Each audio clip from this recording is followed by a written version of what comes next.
Hilo sa inyo mga idol.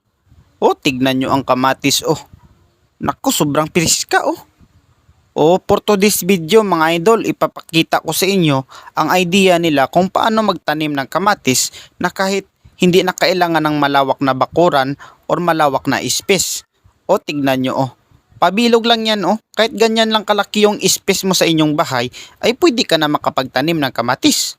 So panoorin nyo lang itong video mga idol para makakuha kayo ng idea kung paano nila ito ginagawa.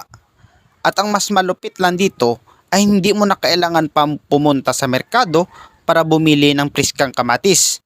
Kahit sa inyong bakuran ay pwede ka nang pumitas. At makakasiguro ka talaga na fresh from the farm yung kamatis na iyong kinakain, na hindi siya galing sa spray-spray ng mga pesticide. Baka mamatay ka pa kung ganyan kinain mo na kamatis. So ang una mo ditong gagawin mga idol, kumuha ka ng quality ng kamatis. Dahil yan ang pagkukuhaan mo ng buto na iyong gagamitin. Kasi kapag bumili ka ng buto sa merkado, hindi mo naman yan masisigurado na quality yung kamatis. So ayan na lang gagawin mo kumuha ka ng quality na kamatis na iyong pagkukuhaan ng buto. So ayan na siya mga idol Pag inilagay mo na siya sa cup, siyempre basa-basain mo siya. Dilig-diligan mo para mag-moist yung lupa. Yung gagamitin mo dyan na lupa, siyempre mataba rin para malusog yung tubo ng kamatis. Ganyan na siya after 2 weeks or 15 days mga idol tumutubo na siya. So pag ganyan, pag tumutubo na siya, magplaster ka na ng iyong paglalagyan. Ayan na, nagplaster na siya ng kanyang gagawin. So pabilog yung ginagawa niya mga idol, pabilog yan. Depende na sa iyo kung ano yung shape na gagamitin mo. Pwede rin rectangle, square, or oblong, pero sa kanya bilog yan mga idol Tapos tinutusok-tusokan niya yan ng kawayan. So kung wala kayong kawayan mga idol, maghingi kayo sa inyong kapitbahay, marami naman sila. Ayan nakikita nyo So ang nilagay niya diyan mga idol na pangharang, 3 yan lang ng itlog. So pwede rin diyan ng yero. Yero mga idol na hindi nyo siya ginagamit, pwede siya. Kasi yan naman, lalagyan naman na niya ng lupa kita nyo naman Tsaka tinali-tali na yan sa tinusok-tusok yan na kawayan para hindi siya matanggal.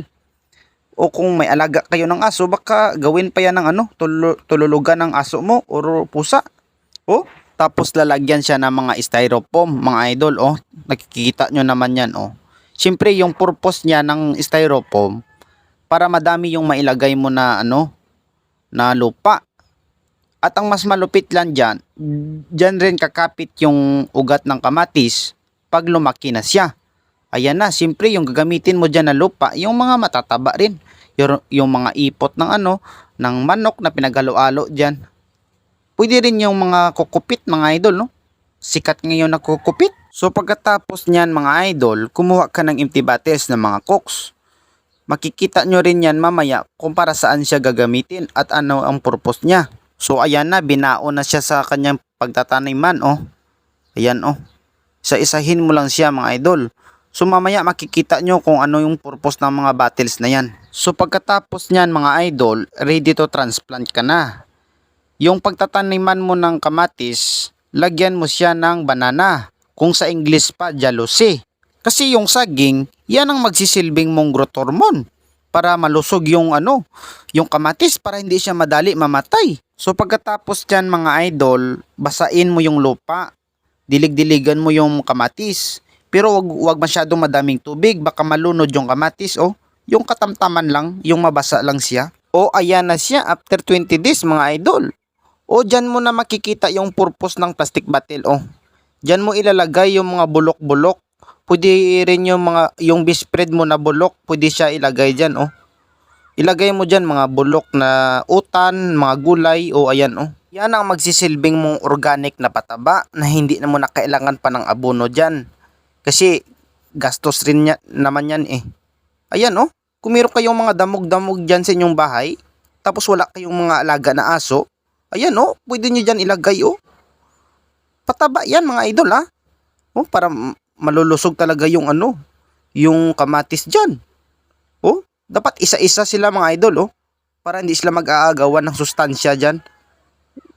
Baka masarapan sila sa mga bulok na lupa dyan Kasi mahilig talaga kumain yung kamatis ng mga bulok-bulok. So ayan na mga idol. lagyan mo ng stick yung pagilid-gilid ng mga kamatis. Kasi kung habang lumalaki yung kamatis, madali lang siya matumba. Parang gumagapang rin yan eh. Kahit kunting hangin, ay ano siya, madali siya talaga siya matumba. So ang purpose ng stick na yan mga idol, yan ang magiging sandalan ng kamatis habang lumalaki siya para hindi siya madaling matumba. O ayan kita nyo para straight talaga yung tubo ng kamatis. Hindi siya madali matumba.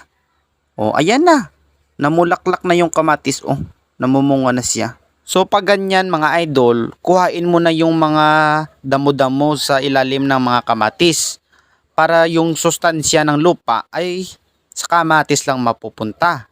At huwag mong titigilan maglagay ng pataba sa plastic bottle mga idol. Pwede rin mga bahaw yung mga bahaw na panis. Kasi dagdag rin pataba dyan, mga bulok-bulok na mga gulay, mga prutas ay pwede siya. Kasi organic yan na pataba mga idol eh. So habang lumalaki siya mga idol, itali-tali mo lang siya, dagdagan mo yung mga nilagay mo na sandalan dyan.